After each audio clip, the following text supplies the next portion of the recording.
devote yourself to watching and learning and understanding this material, and to helping spread this information and awareness to others, because it is only together that we will ever be able to form the movement that will ultimately turn the tide against the banksters and defeat the Federal Reserve and all of the similarly privately controlled central banks all around the world.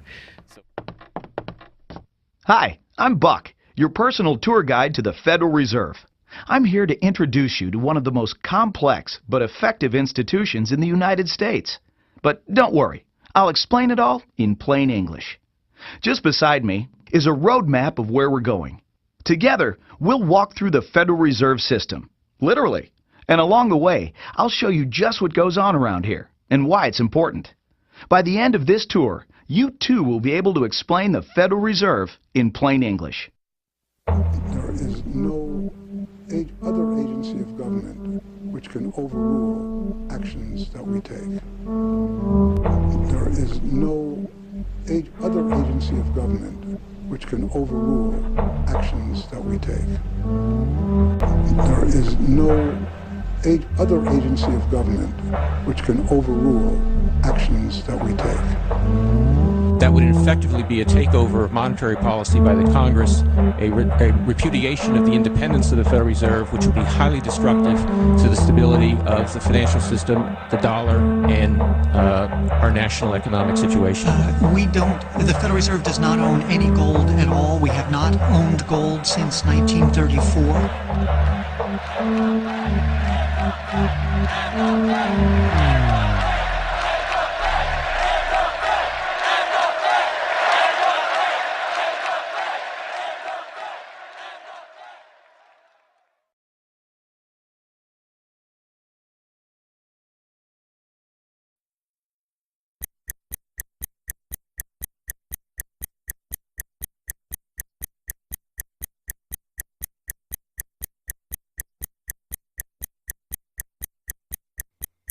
All our lives, we've been told that economics is boring. It's dull. It's not worth the time it takes to understand it. And all our lives, we've been lied to.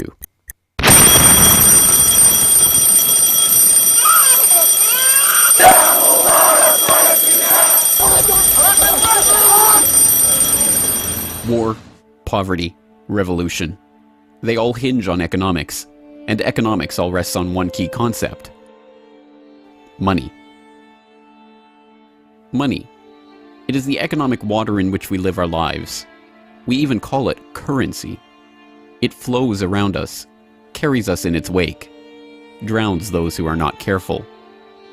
We use it every day, in nearly every transaction we conduct. We spend our lives working for it, worrying about it, saving it, spending it, pinching it. It defines our social status. It compromises our morals. People are willing to fight, die, and kill for it. But what is it? Where does it come from? How is it created? Who controls it? It is a remarkable fact that, given its central importance in our lives, not one person in 100 could answer such basic questions about money as these. So if you were planning a family, you'd want to know where babies come from. Yeah. And this is a lot about banking. So let me ask you, where does money come from? Where does the money come from? Where does any money? The government prints it. Just print it off. Where does money come from? How is new money created? By labor. People work and produce wealth, and the money is supposed to match that wealth. Where does money come from? Well, I have a pretty different outlook on money. It actually comes from, like, trees, right? But why is this? How could we be so ignorant about a topic of such importance? Where does money come from is a basic, childlike question. So why is our only response the childlike answer meant as a joke? It grows on trees. Such a profound state of ignorance could not come about naturally. From the time we are children, we are curious about the world and eager to learn about the way it works. And what could lead to a better understanding of the way the world works than a knowledge of money, its creation and destruction? Yet discussion of this topic is fastidiously avoided in our school years and ignored in our daily life. Our monetary ignorance is artificial, a smoke screen that has been erected on purpose and perpetrated with the help of complicated systems and insufferable economic jargon. But it doesn't take an economist to understand the importance of money. Deep down, we all know that the wars, the poverty, the violence we see around us hinges on this question of money. It seems like a 1,000-piece jigsaw puzzle just waiting to be solved. And it is. The puzzle pieces, taken together, create an image of the Federal Reserve, America's central bank, and the heart of the country's banking system. Despite its central importance to the economy, relatively few have heard of it, and fewer still know what it is, despite the bank's attempts at self-description. Our economy runs on a complex system of exchange of goods and services, in which money plays a key part. Coin, currencies, savings, and checking accounts, the overall supply of money is managed by the Federal Reserve. Money is the medium through which economic exchanges take place, and money as a standard of value helps us to set prices for goods and services.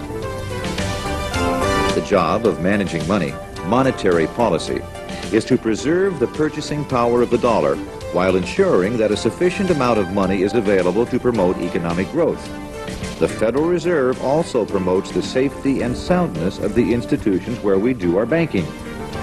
It ensures that the mechanisms by which we make payments, whether by cash, check, or electronic means, operate smoothly and efficiently. And in its fiscal role, acts as the banker for the United States government. Now, these duties comprise the major responsibilities of our central bank. But in order to really understand the Federal Reserve, we must first understand its origins and context. We must deconstruct the puzzle. The first piece of that puzzle lies here, in the White House. This is where the Federal Reserve Act, then known as the Currency Bill, was signed into law after passing the House and Senate in late December 1913. The New York Times of Christmas Eve 1913 described the festive scene. The Christmas spirit pervaded the gathering. While the ceremony was a little less impressive than that of the signing of the Tariff Act on October 3rd last in the same room, the spectators were much more enthusiastic and seized every occasion to applaud. There in the White House that fateful December evening, President Wilson signed away the last veneer of control over the American money supply to a cartel, a well-organized gang of crooks so successful, so cunning, so well hidden that even now, a century later, few know of its existence, let alone the details of its operations. But those details have been openly admitted for decades. Of course, just as we have been taught to find economics boring, we have been taught that this story is boring. This is the way the Federal Reserve itself tells it. The United States was facing severe financial problems. At the turn of the century, most banks were issuing their own currency, called banknotes. The trouble was, currency that was good in one state was sometimes worthless in another. People began to lose confidence in their money, since it was only as sound as the bank that issued it. Fearful that their bank might go out of business, they rushed to exchange their banknotes for gold or silver. By attempting to do so, they created the Panic of 1907. During the panic, people streamed to the banks and demanded their deposits. The banks could not meet the demand. They simply did not have enough gold and silver coin available. Many banks went under. People lost millions of dollars. Businesses suffered, unemployment rose, and the stability of our economic system was again threatened. Well, this couldn't go on. If the country was going to grow and prosper, some means would have to be found to achieve financial and economic stability. To prevent financial panics like the one in 1907, President Woodrow Wilson signed the Federal Reserve Act into law in 1913. But this is history as told by the victors, a revisionist vision in which the creation of a central bank to control the nation's money supply is merely a boring historical footnote, about as important as the invention of the zipper or an early 20th century hula hoop craze. The truth is that the story of the secret banking conclave that gave birth to that Federal Reserve Act is as exciting and dramatic as any Hollywood screenplay or detective novel yarn, and all the more remarkable for the fact that it is all true. We pick up the story, appropriately enough, under cover of darkness. It was the night of November 22nd, 1910, and a group of the richest and most powerful men in America were boarding a private rail car at an unassuming railroad station in Hoboken, New Jersey. The car, waiting with shades drawn to keep onlookers from seeing inside, belonged to Senator Nelson Aldrich, the father-in-law of billionaire heir to the Rockefeller dynasty, John D. Rockefeller Jr. A central figure on the influential Senate Finance Committee where he oversaw the nation's monetary policy, Aldrich was referred to in the press as the general manager of the nation.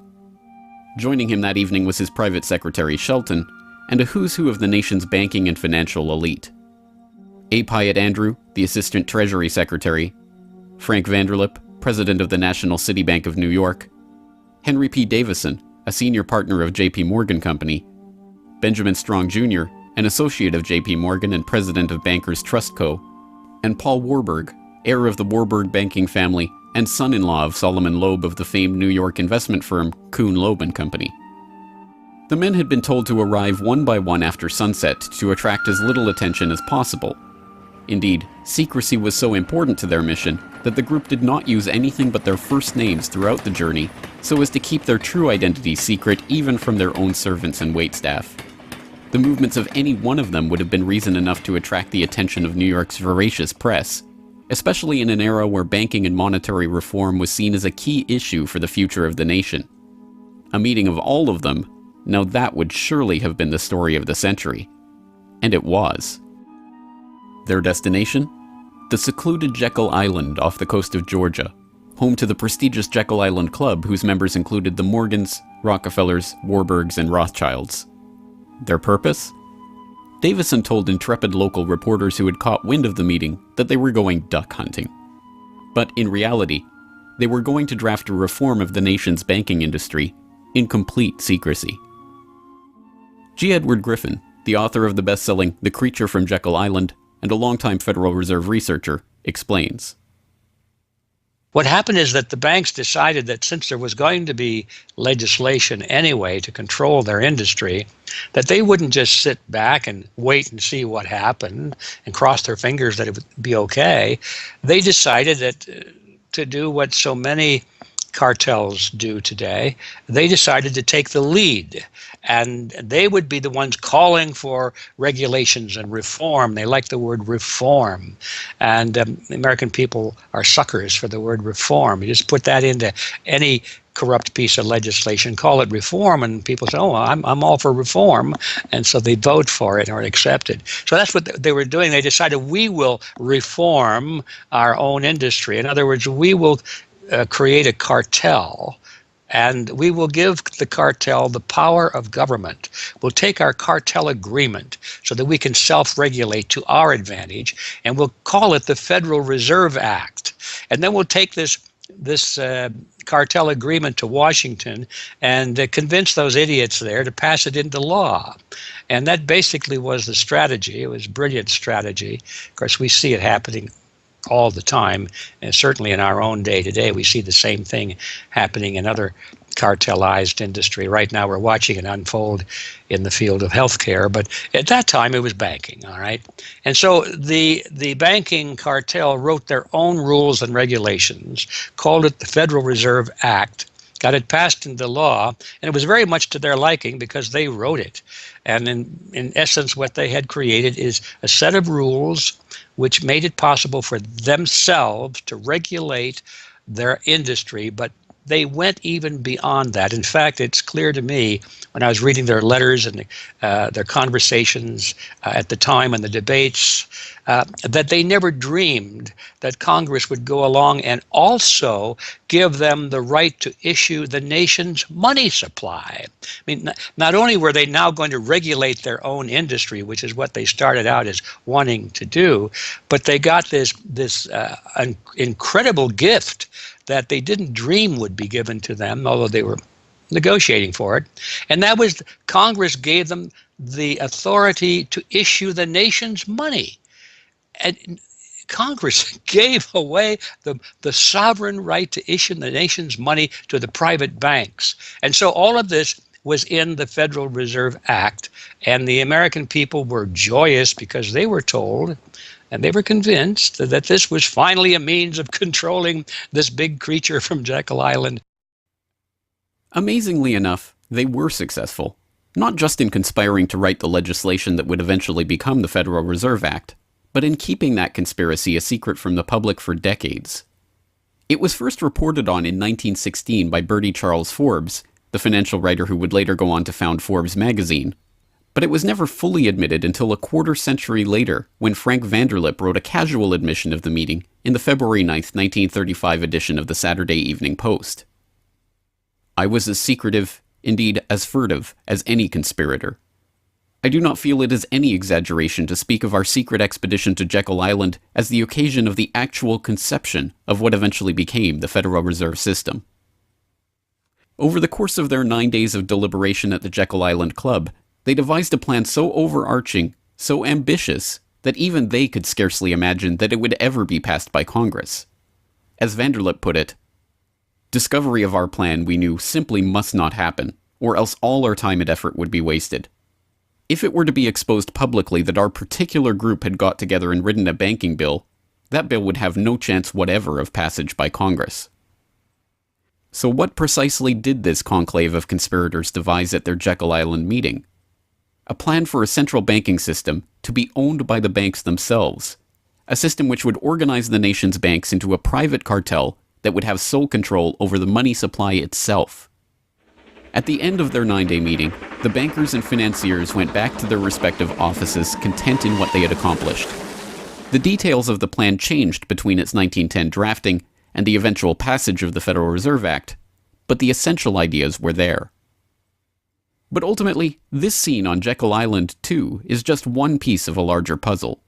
And like any other puzzle piece, it has to be seen in its wider context for the bigger picture to become visible. To understand the other pieces of the puzzle and their importance in the creation of the Federal Reserve, we have to travel backward in time. The story begins in late 17th century Europe. The 9 Years' War is raging across the continent as Louis XIV of France finds himself pitted against much of the rest of the continent over his territorial and dynastic claims. King William III of England, devastated by a stunning naval defeat, commits his court to rebuilding the English navy. There's only one problem: money.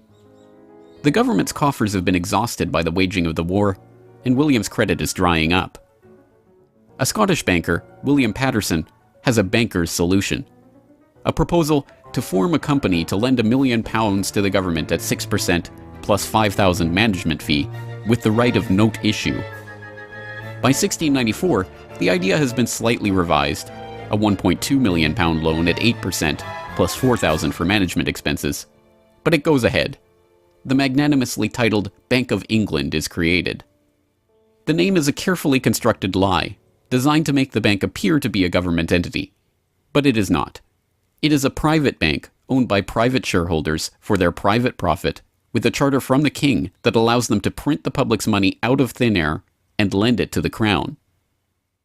What happens here at the birth of the Bank of England in 1694 is the creation of a template that will be repeated in country after country around the world.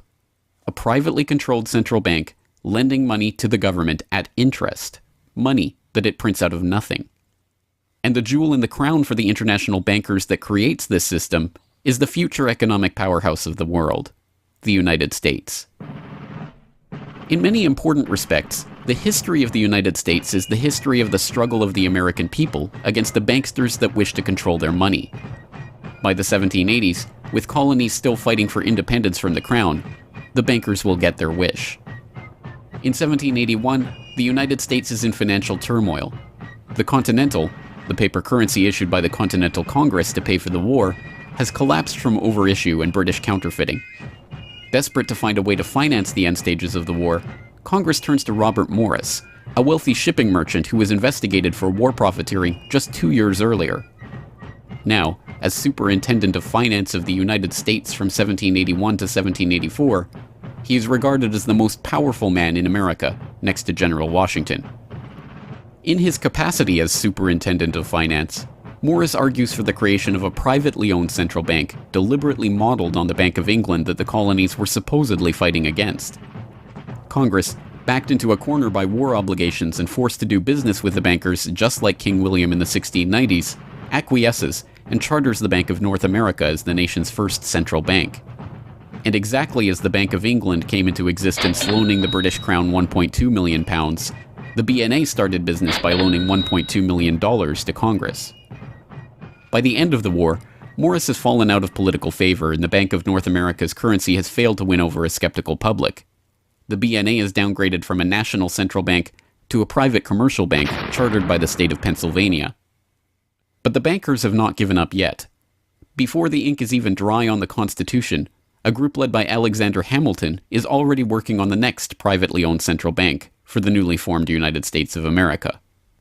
So brazen is Hamilton in the forwarding of this agenda that he makes no attempt to hide his aims or those of the banking interests he serves. A national debt, if it is not excessive, will be to us a national blessing, he wrote in a letter to James Duane in 1781. It will be a powerful cement of our union. It will also create a necessity for keeping up taxation to a degree which, without being oppressive, will be a spur to industry. Opposition to Hamilton and his debt-based system for establishing the finances of the U.S. is fierce. Led by Jefferson and Madison, the bankers and their system of debt enslavement is called out for the force of destruction that it is, with Thomas Jefferson writing, "The spirit of war and indictment, since the modern theory of the perpetuation of debt, has drenched the earth with blood and crushed its inhabitants under burdens ever accumulating." Still, Hamilton proves victorious. The first Bank of the United States is chartered in 1791 and follows the pattern of the Bank of England and the Bank of North America almost exactly. A privately owned central bank with the authority to loan money that it creates out of nothing to the government.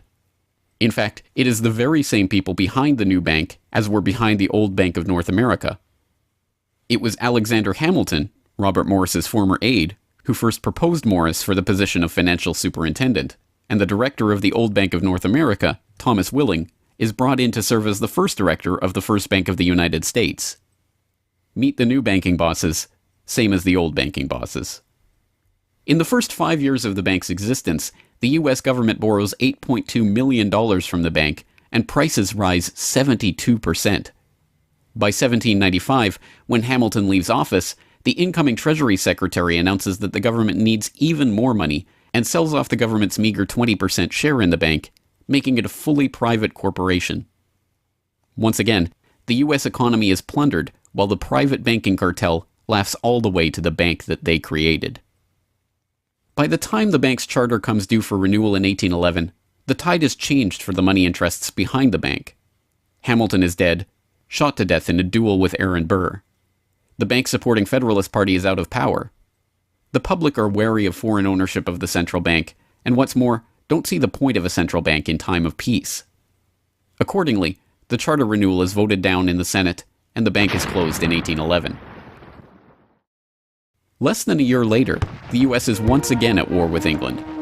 After 2 years of bitter struggle, the public debt of the U.S. has nearly tripled from $45.2 million to $119.2 million. With trade at a standstill, prices soaring, inflation rising, and debt mounting, President Madison signs the charter for the creation of another central bank, the Second Bank of the United States, in 1816. Just like the two central banks before it, it is majority privately owned and is granted the power to loan money that it creates out of thin air to the government. The 20-year bank charter is due to expire in 1836, but still in his first term, President Andrew Jackson has already vowed to let it die prior to renewal. Believing that Jackson won't risk his chance for re-election in 1832 on the issue, the bankers forward a bill to renew the bank's charter in July of that year, 4 years ahead of schedule. Remarkably, Jackson vetoes the renewal charter and stakes his re-election on the people's support of his move. In his veto message, Jackson writes in no uncertain terms about his opposition to the bank.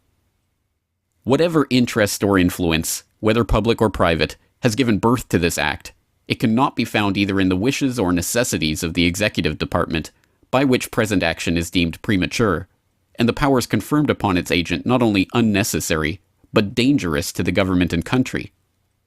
It is to be regretted that the rich and powerful too often bend the acts of government to their selfish purposes. If we cannot at once, in justice to interests vested under improvident legislation, make our government what it ought to be, we can at least take a stand against all new grants of monopolies and exclusive privileges, against any prostitution of our government to the advancement of the few at the expense of the many, and in favor of compromise and gradual reform in our code of laws and system of political economy. The people side with Jackson, and he's re-elected on the back of his slogan, Jackson and no bank. The president makes good on his pledge.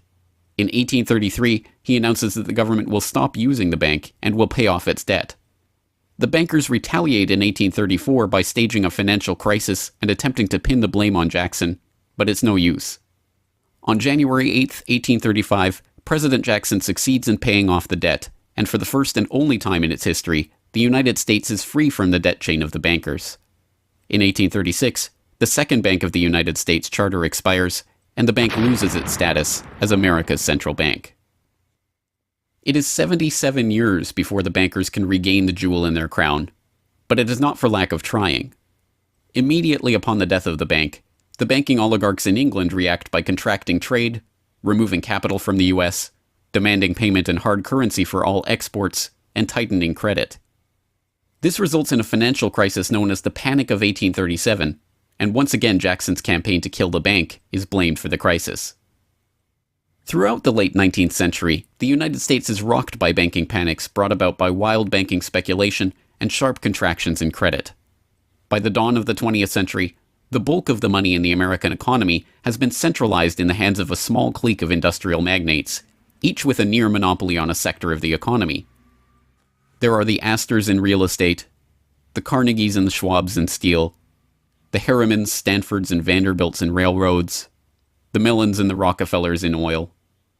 As all of these families start to consolidate their fortunes, they gravitate naturally to the banking sector.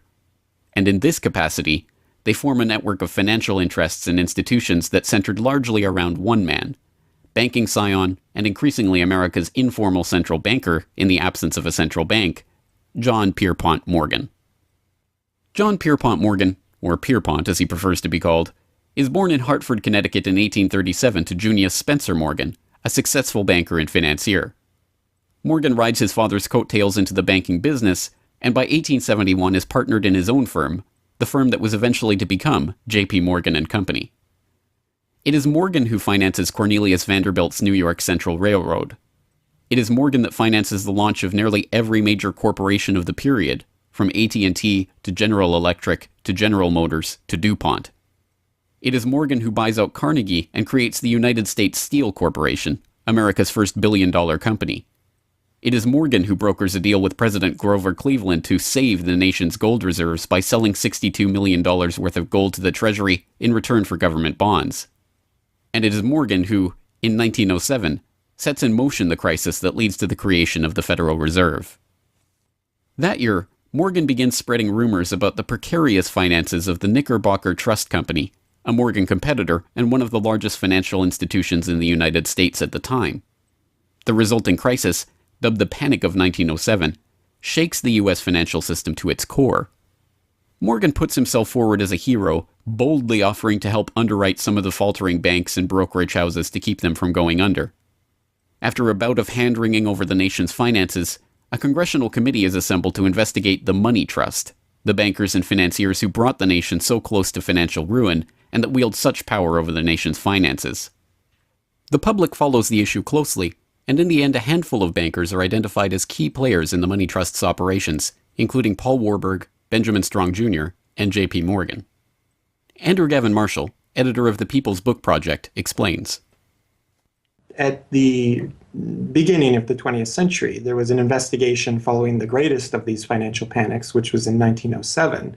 And this investigation was on what was called the Money Trust, which found that three banking interests, J.P. Morgan, National City Bank, and the Citibank of New York, I believe it was, basically controlled the entire financial system. So three banks. And the public hatred towards these institutions was unprecedented. There was an overwhelming consensus in the country for establishing a central bank, but there were many different interests in pushing this, and everyone had sort of their own specific purpose behind advocating for a central bank. So to represent the most people. You had farmer interests, populists, progressives, who were advocating a central bank because they couldn't take the recurring panics, but they wanted government control of a central bank. They wanted it to be exclusively under the public control because they despised and feared the New York banks as wielding too much influence. So for them, a central bank would be a way to curb the power of these private financial interests.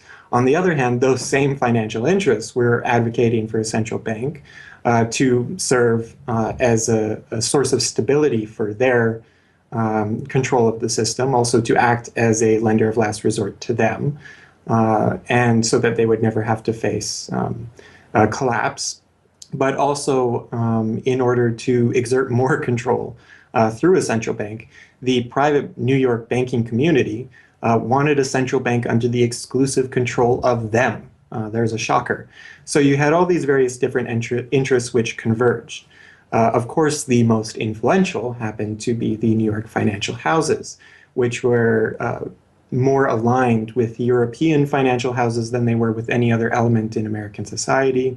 The main individual behind the founding of the Federal Reserve was Paul Warburg, who was a partner with Kuhn, Loeb and Company, European banking house. His brothers were prominent bankers in Germany at that time, and he had, of course, close connections with every major financial and really big industrial firm in the United States, and most of those existing in Europe. And he was discussing all these ideas with his fellow compatriots in advocating for a central bank. In 1910, Warburg got the support of a senator named Senator Aldrich, whose family later married into the Rockefeller family. Again, I'm sure just a coincidence, but Aldrich invited Warburg and a number of other bankers to a private secret meeting on Jekyll Island, just off the coast of Georgia, where they met in 1910 to discuss the construction of a central bank in the United States, but one which, of course, would be owned and serve the interests of the private bankers.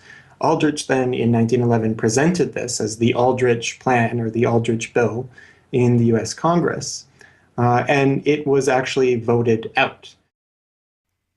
The public, suspicious of Senator Aldrich's banking connections, ultimately reject the Jekyll Island Cabal's Aldrich Plan. The Cabal does not give up, however. They simply revise and rename their plan, giving it a new public face, that of Senator Robert Owen and Representative Carter Glass. In the end, the money trust that was behind the Panic of 1907 uses the public's own outrage against them to complete their consolidation of control over the banking system. The newly retitled Federal Reserve Act is signed into law on December 23, 1913, and the Fed begins operations the next year.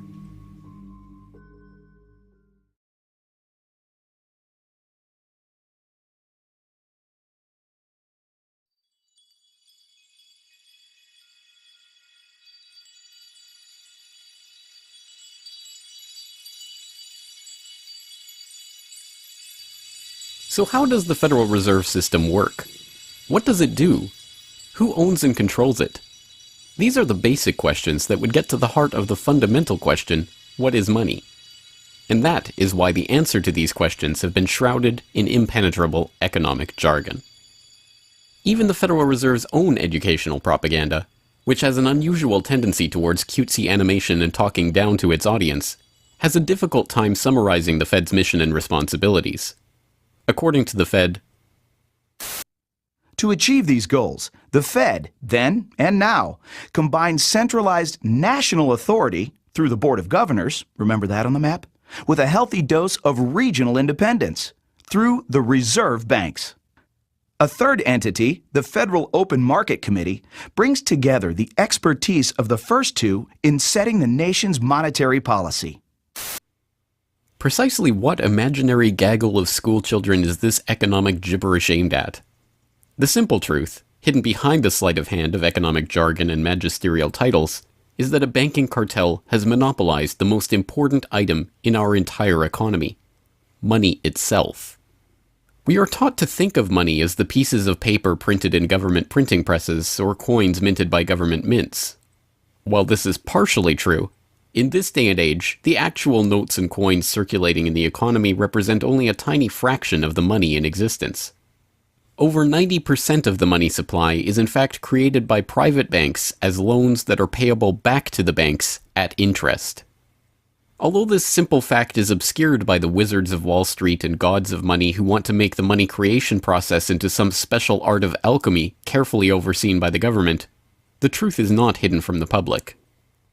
In December 1977, the Federal Reserve Bank of New York published another of its dumbed-down cartoon-ridden information pamphlets for the general public, attempting to explain the functions of the Federal Reserve System. There in black and white, they carefully explain the money creation process. Commercial banks create checkbook money whenever they grant a loan, simply by adding new deposit dollars to accounts on their books in exchange for a borrower's IOU. Banks create money by monetizing the private debts of businesses and individuals. That is, they create amounts of money against the value of those IOUs. There it is, in plain English. The vast majority of money in the economy, the checkbook money in our accounts at the bank and that we use in our electronic transfers and digital payments, is created not by a government printing press, but by the bank itself. It is created out of thin air as debt, owed back to the bank that created it at interest. This means that bank loans are not money taken from other bank depositors, but new money simply conjured into existence and placed into your account. And the bank is able to create much more money than it has cash to back up those deposits. The Fed claims to be the entity overseeing and backing up the banking industry. It was established, according to its own propaganda, to stabilize the system and prevent bank runs like the Panic of 1907 from happening again. Throughout much of the 1800s, almost any organization that wanted could print its own money. As a result, many states, banks, and even one New York druggist did just that. In fact, at one time, there were over 30,000 different varieties of currency in circulation. Imagine the confusion. Not only were there multitudes of currencies, some were redeemable in gold and silver, others were backed by bonds issued by regional governments. It was not unusual for people to lose faith both in the value of their currency and in the entire financial system.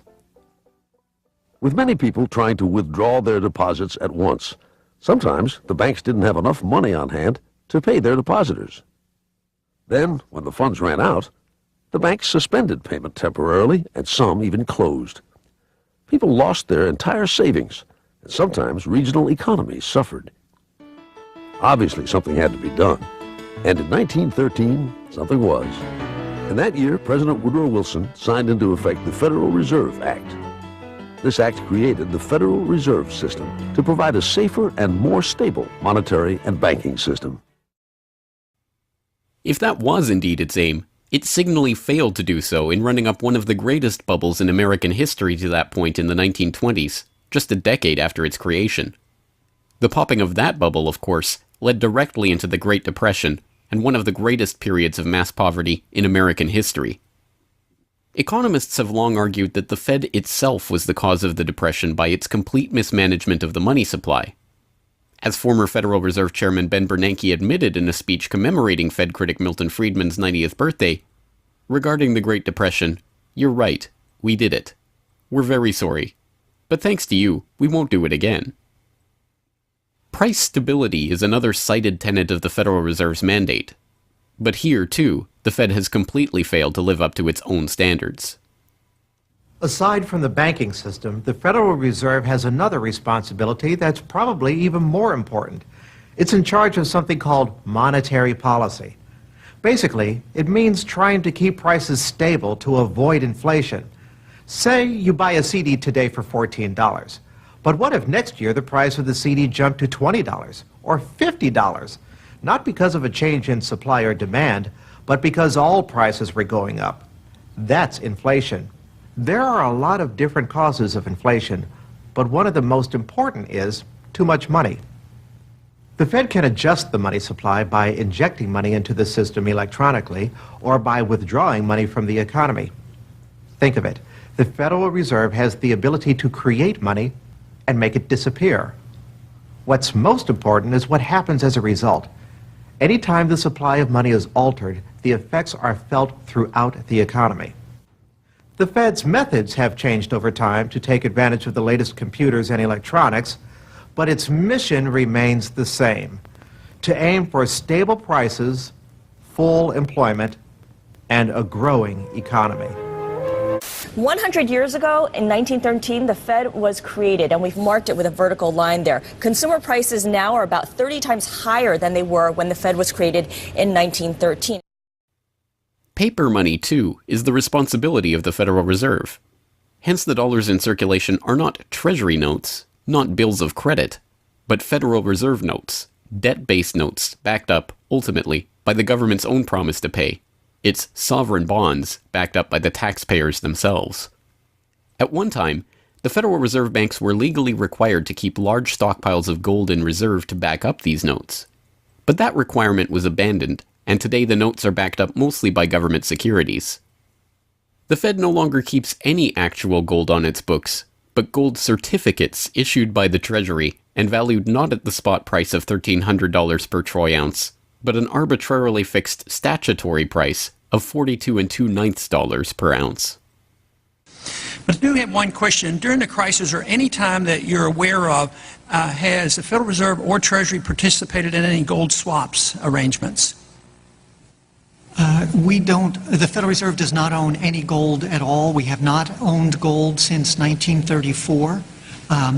So we have not engaged in any gold swaps. But it appears on your balance sheet that you hold gold. What appears on our balance sheet is gold certificates. When we turned before 1934, the Federal Reserve did own gold. We turned that over by law to the Treasury and received in return for that gold certificate. If the Treasury entered into, because under the Exchange Stabilization Fund, I would assume they probably have the legal authority to do it. They wouldn't be able to do it then because you have the securities for essentially all the gold? No, we have no interest in the gold that is owned by the Treasury. We have simply an accounting document that is called gold certificates that represents the value at a statutory rate and still that we gave to the Treasury in 1930. And still measured at $42 an ounce, which makes no sense whatsoever. Clearly, there is a discrepancy between what we are led to believe is motivating the Fed and what it actually does. To understand what the Fed is actually intended to do, it's first important to understand that the Federal Reserve is not a bank per se, but a system. This system codifies, institutionalizes, oversees, and undergirds a form of banking called fractional reserve banking, in which banks are allowed to lend out more money than they actually have in their vaults. Well, the whole process starts, the process of decay and corruption starts with something called fractional reserve banking. That's the technical name for it. And what that really means is that as the banking institution developed over several centuries, starting, of course, in Europe, it developed the practice of legalizing a certain dishonest accounting procedure. In other words, in the very, very beginning, if you want to go all the way back, people would bring their gold or silver to the banks for safekeeping.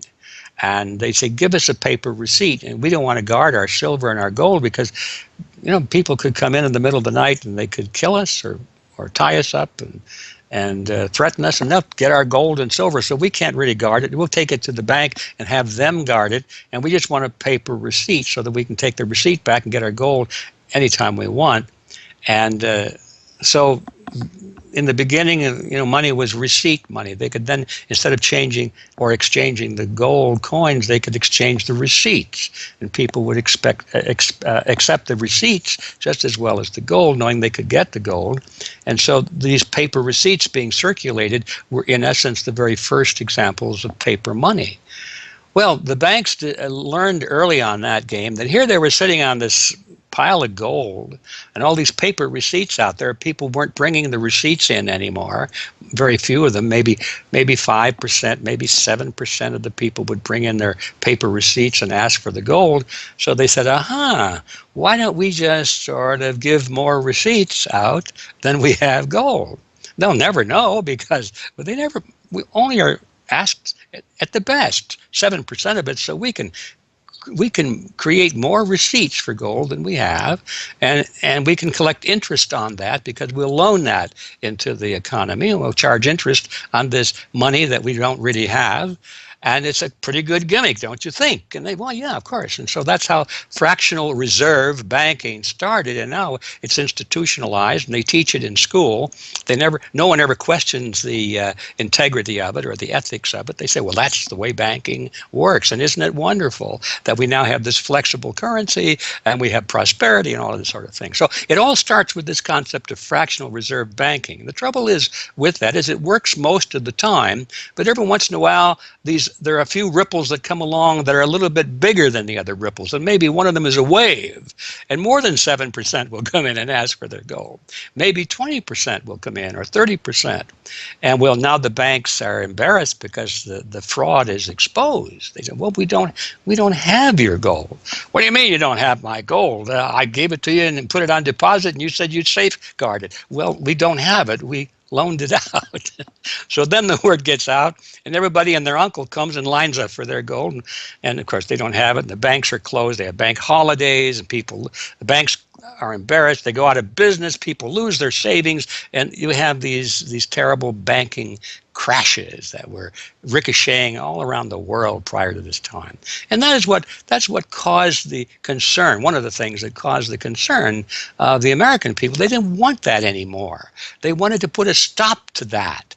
And that was the whole purpose, supposedly, of the Federal Reserve System, is to put a stop to that. But since the people who designed the plan to put a stop to it were the very ones who were doing it in the first place, you can not be surprised that their solution was not a very good one insofar as the American people were concerned. Their solution was to expand it.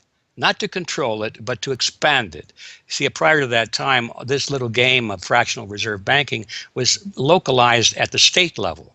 Each state was doing its own little fractional reserve banking system. Each state, in essence, had its own Federal Reserve. Central banks were authorized by state law to do this sort of thing, and that was causing all this problem. And so the Federal Reserve came along and said, well, no, we're not going to do this at the state level anymore because look at all the problem it's causing. We're going to consolidate it all together, and we're going to do it at the national level. The key to this system, of course, is who controls this incredible power to regulate the economy by setting reserve requirements and targeting interest rates. The answer to this question, too, has been deliberately obscured. The Federal Reserve System is a deliberately confusing mishmash of public and private interests, reserve banks, boards and committees, centralized in Washington, and spread out across the United States. So you have the Federal Reserve Board in Washington, appointed by the president. That's the only part of this system that is directly dependent upon the government for input. That's the federal part, that the government, the president specifically, gets to choose a few select governors. The 12 regional banks, the most influential of which is the Federal Reserve Bank of New York, essentially based in Wall Street to represent Wall Street, is representative of the major Wall Street banks who own shares in the private, not federal, but private Federal Reserve Bank of New York. All the other regional banks are also private banks. They vary according to how much influence they wield, but the Kansas City Fed is influential, the St. Louis Fed, the Dallas Fed. But the New York Fed is really the center of this system. And precisely because it represents the Wall Street banks who appoint the leadership of the New York Fed. So the New York Fed has a lot of public power, but no public accountability. It has no oversight. It does not answer to Congress the way that the chairman of the Federal Reserve Board of Governors does. And even then, the chairman of the Fed, of the Federal Reserve Board, who is appointed by the president, does not answer to the president. He does not answer to Congress. He goes to Congress to testify, but the policy that they set is independent. So they have no input from the government. The government can't tell them what to do. legally speaking. And of course, they don't. Do you think it would cause problems for the Fed or for the economy if that legislation was to pass? My concern about the legislation is that if the GAO is auditing not only the operational aspects of our programs and the details of the programs, but is making judgments about our policy decisions, that would effectively be a takeover of monetary policy by the Congress, a repudiation of the independence of the Federal Reserve, which would be highly destructive to the stability of the financial system, the dollar, and our national economic situation. The Federal Open Market Committee is responsible for setting interest rates. Now, this committee, which is enormously powerful, has as its membership the governor and vice chair of the Federal Reserve Board. But the Federal Open Market Committee, most of the membership is the presidents of the regional Federal Reserve banks representing private interests. So they have significant input into setting the interest rates. Interest rates are not set by a public body, they're set by private financial and corporate interests. And that's whose interests they serve, of course. The reason that the Federal Reserve goes to such great lengths to make its organizational structure as confusing as possible is to cover up the massive conflicts of interest that are at the heart of the system. The fact is that the Federal Reserve System is comprised of a board of governors, 12 regional banks, and an open market committee. The privately owned member banks of each Federal Reserve Bank vote on the majority of the Reserve Bank's directors, and the directors vote on members to serve on the Federal Open Market Committee, which determines monetary policy. What's more, Wall Street is given a prime seat at the table, with tradition holding that the president of the powerful New York Federal Reserve Bank be given the vice chairmanship of the FOMC and be made a permanent committee member. In effect, the private banks are the key determinants in the composition of the FOMC, which regulates the entire economy. According to the Fed, its monetary policy decisions do not have to be approved by the president or anyone else in the executive or legislative branches of government, it does not receive funding appropriated by the Congress, and the terms of the members of the Board of Governors span multiple presidential and congressional terms. Or, in the words of Alan Greenspan, what is the proper relationship, what should be the proper relationship between a chairman of the Fed and a president of the United States? Well, first of all, the Federal Reserve is an independent agency, and that means basically that there is no other agency of government which can overrule actions that we take. The Fed goes on in its self-mythologization to state that it is not a private, profit-making institution. This characterization is dishonest at best, and an outright lie at worst. The regional banks are themselves private corporations, as noted in a 1928 Supreme Court ruling. Instrumentalities like the national banks or the Federal Reserve Banks, in which there are private interests, are not departments of the government. They are private corporations in which the government has an interest. This point is even admitted by the Federal Reserve's own senior counsel. Our regulations do specify overall terms for the lending, but the day-to-day operation of the banking activities are conducted by the Federal Reserve banks. They are banks, and indeed they do lend, and they do interact with they're their own depositors. agency then, essentially, They are not in that agencies, regard. yes. They're not agencies, Your Honor. They're persons under FOIA. Each Federal Reserve Bank, the stock is owned by the member banks in the district, 100% privately held. They have private boards of directors.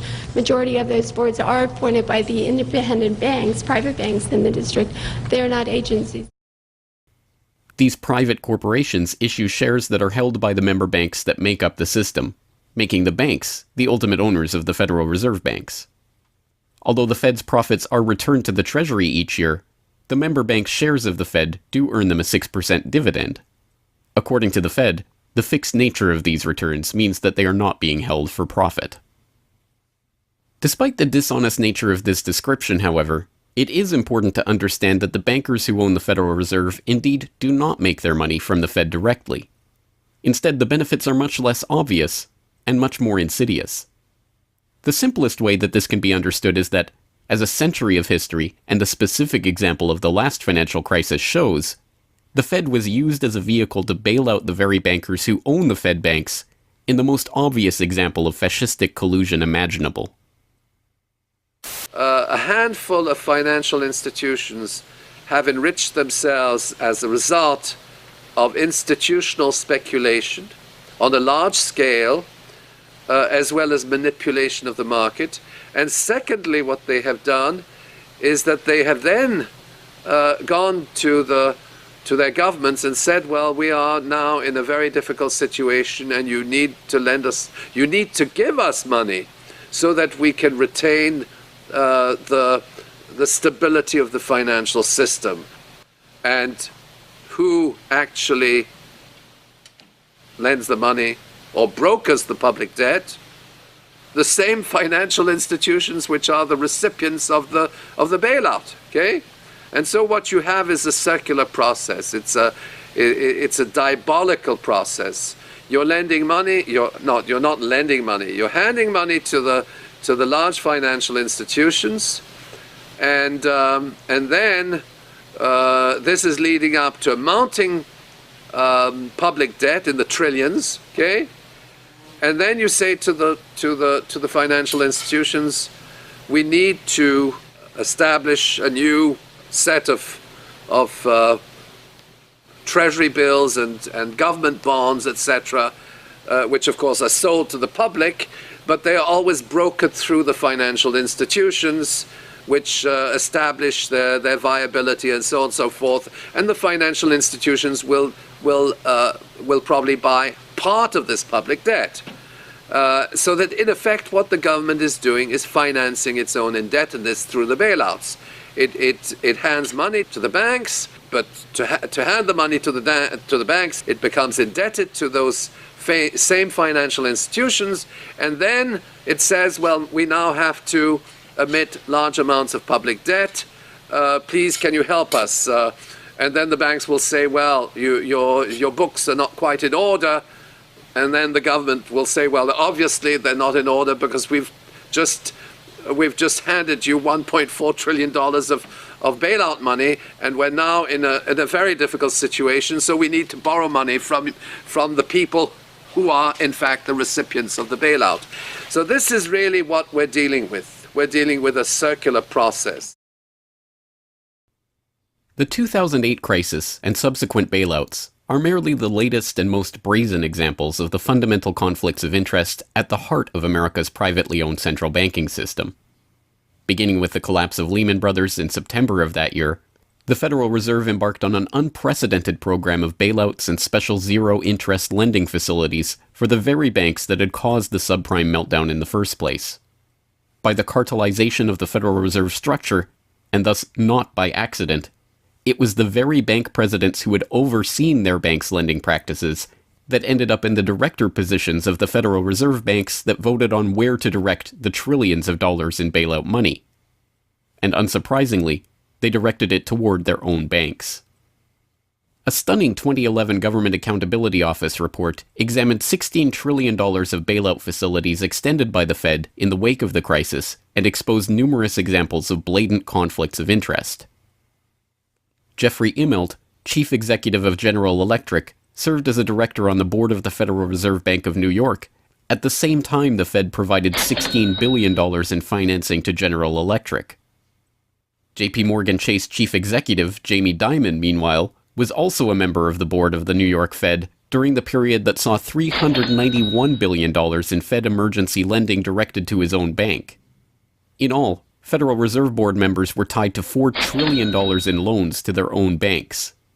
These funds were not simply used to keep these banks afloat, but actually to return these Fed-connected banks to a period of record profits in the same period that the average worker saw their real wages actually decrease and the economy on Main Street slow to a standstill. Ben Bernanke, at that time the chairman of the Federal Reserve Board of Governors, was confronted about these conflicts of interest by Senator Bernie Sanders upon the release of the GAO report in June 2012.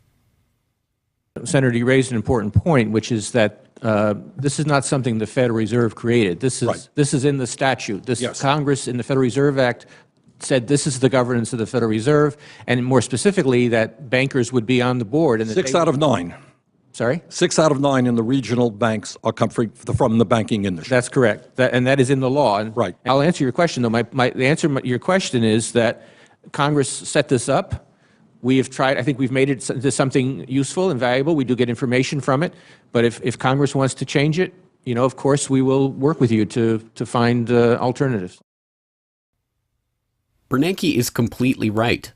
These conflicts are, in fact, a part of the institution itself. A structural feature of the Federal Reserve that was baked into the Federal Reserve Act itself over 100 years ago by the bankers who conspired to cartelize the nation's money supply. You could not ask for a more succinct reason why the Federal Reserve itself, this admitted cartel of banking interests, needs to be abolished. But you could get one.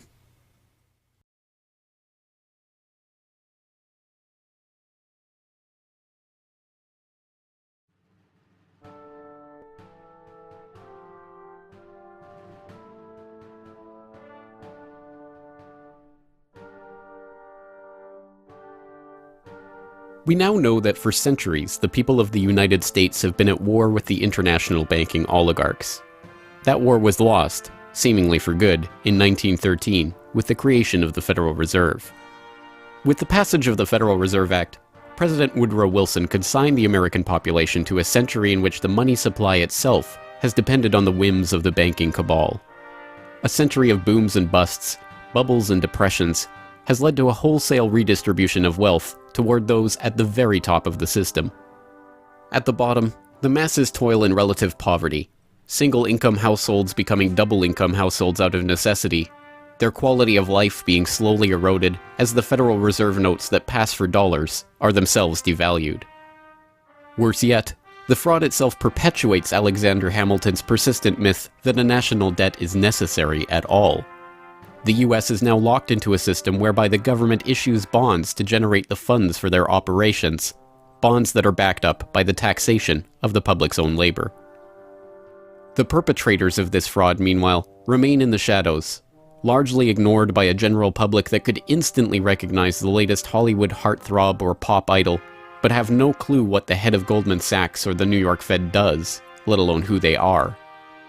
This cabal bear allegiance to no nationality, no philosophy or creed, no code of ethics. They are not even motivated by greed, but power. The power that the control of the money supply inevitably brings with it. After a person has all the money in the world that you could possibly use to buy anything you want, what's left to capture your imagination? And the answer, of course, is power. Power over people. Now, money is power over people, but there's another power over people as well, and that is the political power, the social power. And I think this has now become the dominant driving force of these people. They've already got the money. They've got it locked down. Now they're striving for this new world order, as their name for it. They want all of the world into one political unit, which they dominate, not only with money, but with military and psychological means and education and media and propaganda. They want total control over every human on the planet. And by golly, they're moving pretty rapidly in that direction. It did not take long for this lust for power to rear its head. In 1921, just 7 years after the Fed began operations, the same J.P. Morgan-connected banking elite that founded the Federal Reserve incorporated an organization called the Council on Foreign Relations with the goal of taking over the foreign policy apparatus of the United States, including the State Department. In this quest, it was remarkably successful. Although there are only about 4,000 members in the organization today, its membership has included 21 Secretaries of Defense, 18 Treasury Secretaries, 18 Secretaries of State, 16 CIA directors, and many other high-ranking government officials, military officers, business elite, and, of course, bankers.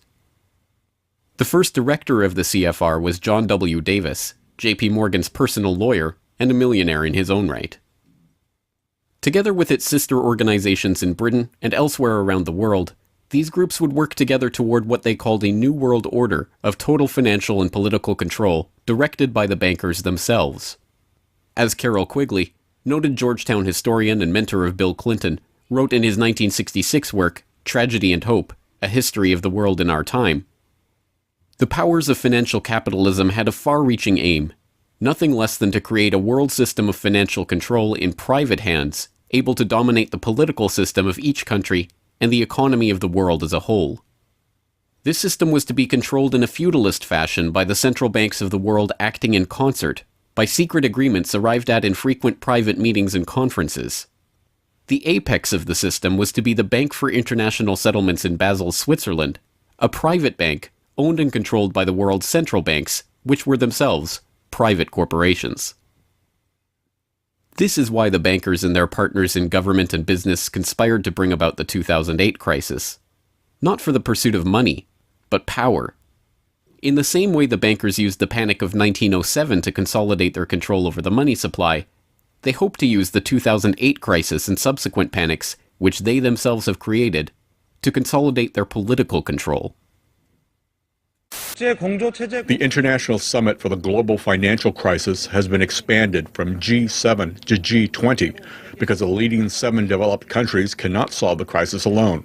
This expanded meeting raises the question whether a new global financial system will be created. So is this some sort of new world order, which Gordon Brown kind of alluded to? British Prime Minister Gordon Brown has described the quote-unquote guiding principles to be addressed at the summit. They are transparency, sound banking, responsibility, integrity, and get this, global governance, unquote. I think a new world order is emerging, and with it the foundations of a new and progressive era of international cooperation. The inevitable conclusion, one that flows necessarily from the true understanding of this situation, is that the Federal Reserve System needs to be consigned to the dustbin of history.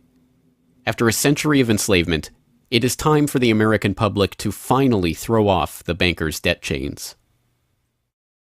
If there was ever a point in human history to start questioning alternatives, this would be it. And to think that where we are and simply say, oh, well, this is the best of our options.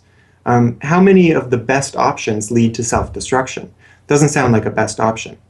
I think that with a world of 7 billion people, we can probably come up with something better than a system in which a few thousand people benefit so much at the expense of everything else on this world, and at the expense of the potential for the future of mankind. They're leveraging our future. And so long as we accept this way of thinking, so long as we accept these institutions as having dominance, that's the direction we'll be going. So I think reform is a good way to try and stall and to push back directly against the expanding and evolving power structures. But a radical change is what's really needed, and that has to be built from the bottom up. But I think that these two processes can and should go together in parallel. If you've made it this far, congratulations. You are now better informed on the economic history of the United States and the truth about the Federal Reserve than 99% of the population. If you do nothing else, then just working to get those around you educated on this information alone will have a profound effect. Once they learn of the scam, many are motivated to do something about it, and they, in turn, inform others. This is the viral nature of suppressed truth, and it is the reason that more people are aware of and energized by the issue of the Federal Reserve and the nature of money than ever before. Perhaps even more amazingly, this movement is spreading to other parts of the globe. Recognizing the interlocking nature of the modern global economy and the international nature of the banking oligarchy, movements to abolish the Federal Reserve have sprung up in Europe, where protests against the cartelized central banking system are taking place in over 100 cities, attracting 20,000 people on a weekly basis. I started this movement because I realized that the Federal Reserve Act, in my opinion, is one of the most worst laws in the whole world. So a private banking company is lending America the money, and in my opinion, America is not any more democratic. The Federal Reserve tells the government what to do, and that's a problem. It's a very big problem, especially in the US. Why is it a global issue, and why are people doing it here in Germany? Because when you realize that this finance system, it's a global system. You have to go to the really beginning of the system. And in my opinion, it's also the World Bank and the International Fund of Currencies and stuff like this. But at the beginning of all this is a law from 1913. Woodrow Wilson signed it. And this is the beginning of all this hardcore capitalism we are suffering right now from. And the only way to stop this is maybe to break this law. But what if the burgeoning movement to end the Fed is successful? What system do people propose as the answer? There have been several proposals along different lines by various researchers. Some argue for a return to America's colonial roots of debt-free money issued by state-run banks, pointing to the Bank of North Dakota as one already functioning, successful model of this approach. We've had two banking systems ever since the 1860s, with the state bank system and the federal bank system. And the federal bank system are the big Wall Street banks, particularly. They dominate the federal system. So they're taking over right now. I mean, in California, we don't even have any local banks where I am. They're now, we had two, and I had accounts in both of them, and they're now, one of them is Chase Bank and the other is U.S. Bank. So they're both big Wall Street banks now. They've been taken over. So if you can keep, it's the local banks that have an interest in serving the local business. The big banks have no interest in making loans to local business. It's too risky. Why should they bother? They've got this virtually free money they can get from the Fed and from each other, and it's much more lucrative to them either to speculate in commodities or other things abroad, or what works very well for them is to buy long-term government bonds at 3%, because these have no capital requirement. The capital requirement for government bonds are zero. So they can buy all of those that they want. Whereas if they buy, let's say, mortgages, or if they make loans for mortgages, or they make loans to businesses, then they have to worry about their capital requirement. And as soon as they've used up all their capital, in other words, $8 of capital will get you $100 of loans, then they can't make any more loans. They have to wait for 30 years till those loans get paid off. So what they do, if they do buy mortgages, is sell them off to investors. And so that was the whole mortgage-backed securities scam that we've seen. I mean, they had no motivation to make sure that these borrowers were actually sound borrowers. They just wanted to make a sale, so they sold the stuff to the unwary investors who might be somebody in Iceland or Sweden or pension funds. Yeah, so that didn't work out so well. So a state bank with the partnering with the local banks can provide the capital, can help them with capital. In North Dakota, the state bank guarantees the loans of the local banks, allowing them to make much bigger loans than they could otherwise. And the state bank provides liquidity to the small banks. That's why the small banks, the local banks, aren't making loans to small business right now, because they don't know that they can get money from the other banks as needed. The way banking works is they make the loan first. I mean, if you have credit lines to many different businesses, and if they all hit up their credit lines at once, you're going to run out of money.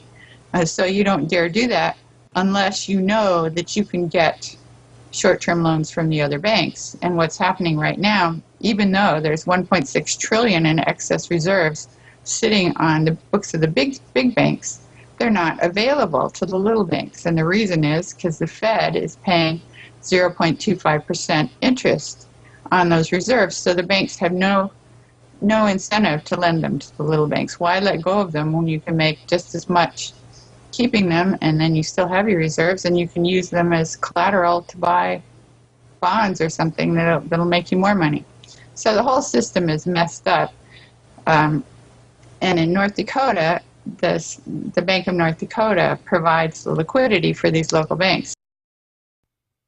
Others advocate a decentralized system of alternative and competing currencies that greatly reduce or even eliminate altogether the need for a central bank. Well, 22 years ago in Ithaca, New York, I noticed that a lot of people, friends particularly, had skills and time that were not being employed or respected by the prevailing economy. And while we had much desire to create things and trade them with each other, and many services we could provide to each other. We didn't have the money. So, since I have a background in graphic design, journalism, and arrogance, I went to my computer and designed paper money for Ithaca, New York. Designed pretty colorful money, with pictures of children, waterfalls, and trolley cars, and denominated in hours of labor. 1 hour note, half hour, quarter, eighth hour note, 2 hour note, and then began to issue to each of the pioneer traders who had agreed to be listed in the directory a specific starter amount. And the game began. An hour has been worth an hour of basic labor, or 10 US dollars, which at that time, 20 years ago, was double the minimum wage. People who usually expect more than $10 per hour of their service can charge multiple hours per hour, but the denomination puts between us as residents of our community that reminder that we are fellow citizens, not merely winners or losers scrambling for dollars. And it introduces us to each other on the basis of these skills and services that we have, that we are more proud to provide for each other than often is the case with a conventional job, just the stuff we have to do to get the money to pay the bills. So through that trading process, that more intimate scale process within the community, we're more easily able to become friends and lovers and political allies. It's an inspiring story, and tell people about how much money has circulated through this community. I mean, it's important for people to understand just how successful this has been. Because we're not a computer system, we don't have a specific volume of trading recorded, but by the grapevine, by phone surveys, and over the years watching the money move, we were able to guess very reliably that several $1 million equivalent of this money has transacted over those years, making loans without charging interest up to $30,000 value, which is the fundamental monetary revolution in our system. Then as well, making grants of the money to over 100 community organizations. Some argue for currencies whose mathematical nature prevent them from being merely conjured into existence whenever a federal government wants to wage another war of aggression or forge another link in the seemingly endless train of governmental tyranny and abuse. What people have to understand about Bitcoin is that it's a completely decentralized network. There's no central server, there's no controlling company, there's no office. It's just free software that anyone can download and start running on their computer anywhere in the world. And that the Bitcoins themselves can be transferred to or from anyone, anywhere in the world. And it's impossible for any bank or government or entity to block you from sending or receiving those Bitcoins. There's a limited supply of those Bitcoins. There will never, ever, ever be more than 21 million Bitcoins. And so because, like everything, the price is set based on supply and demand, because the supply of Bitcoins is limited and the demand is increasing as more and more people start to use them and more websites start to accept them, the price of Bitcoins in terms of dollars is going to have to increase even a lot more than the $500 per Bitcoin that it is today. Are there any drawbacks at all to the idea of using a cryptocurrency? If you're part of the current power elite that can just print money at will to spend on whatever you feel like, then yeah, the world switching over to Bitcoin is probably not going to benefit you. But if you're one of the normal people that aren't working for the Federal Reserve or any central bank that's printing money to pay to your friends and that sort of thing, then a Bitcoin world is a wonderful thing for you. Sound money, cryptocurrencies, state banks, LETS programs, self-issued credit. These and many other solutions have all been proposed, and many of them are in use in different localities today. Information on all of these ideas and how they are being applied in various parts of the world are widely available online. The point is that the question of what money is and how it should be created is perhaps the single greatest question facing humanity as a whole, and yet it is one that has been almost completely eliminated from the national conversation. Until recently. End the Fed! End the Fed!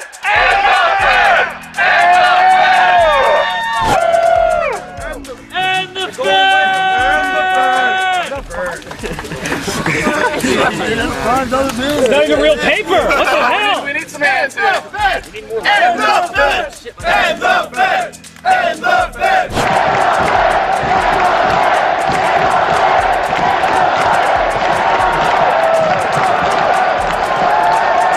I haven't even gotten to that part yet. We can do it again when I get to that part.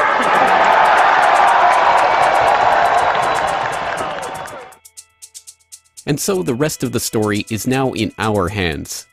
Once we understand the scam that has taken place, the gradual consolidation of wealth and power in the hands of an elite few banking oligarchs, and the growing impoverishment of the masses, all in the name of banking funny money created out of nothing and loaned to the public at interest, we can choose to get active or to do nothing at all. For those who choose to get active, there are some steps that you can take to help change the course of the system.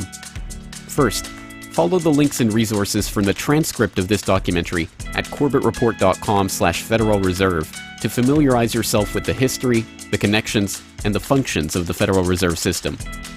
If you can't explain this material to yourself, then you will never be able to teach it to others. Secondly, begin reaching out to others to bring them up to speed on the issue.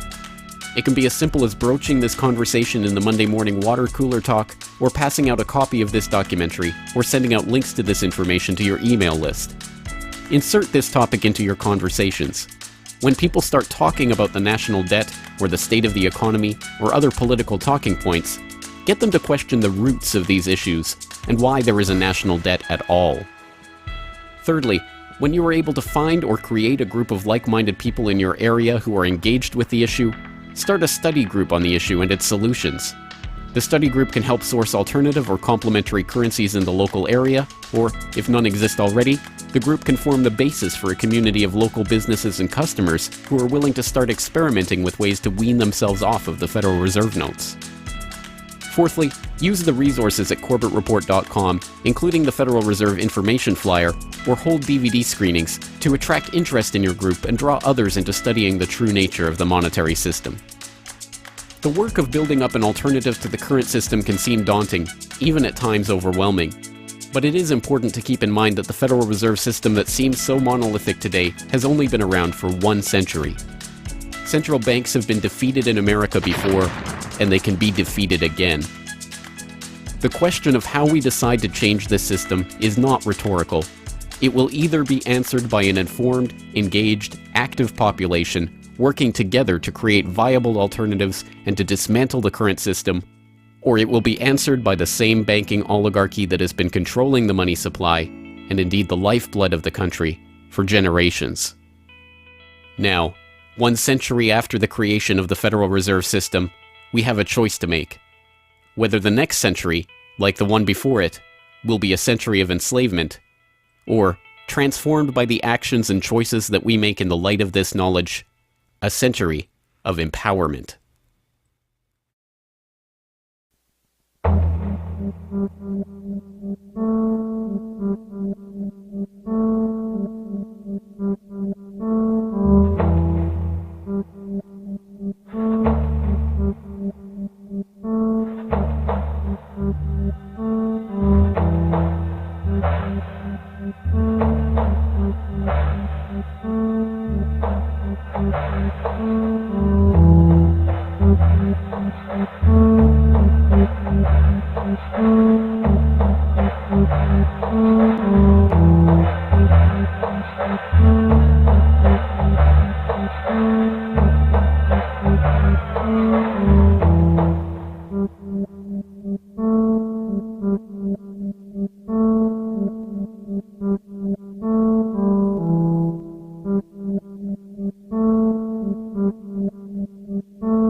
Hello, this is James Corbett of CorbettReport.com, the writer, producer, director, narrator, and just about everything else you can imagine with regards to the documentary that you just finished watching, Century of Enslavement, The History of the Federal Reserve.